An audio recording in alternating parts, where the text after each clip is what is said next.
ம். So cyber security வந்து something வந்து அது என்ன நடக்குது, என்ன பண்ணணும் அப்படின்ற ஒரு இன்ட்ரெஸ்ட் இருந்தது.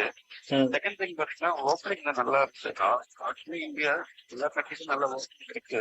ஆமா. அதே மாதிரி இந்த ஃபீல்டு வந்து இனிமேட்டு அடிவதற்கு அதான் AWS கிளவுட் பிளாட்ஃபார்ம் எல்லா பிளாட்ஃபார்முக்கும் இது தேவைன்னு ஆர்கனைசேஷன் ஒரு ஆர்கனைசேஷன் கண்டிப்பா வந்து ஒரு ட்ரேட் அனாலிசிஸ், ஒரு ஃபாரன்சிக் டெவலப்பர்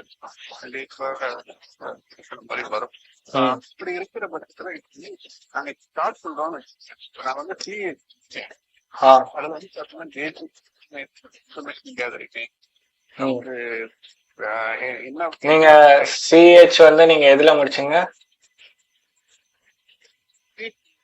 ஒரு இன்ஃப்ராஸ்ட்ரக்சர் இல்ல சிஹெச் பாத்தீங்கன்னா ஒரே ஒரு இடத்துல தான் இருக்கு. ஈசி கவுன்சில் அவங்களோட சிஹெச்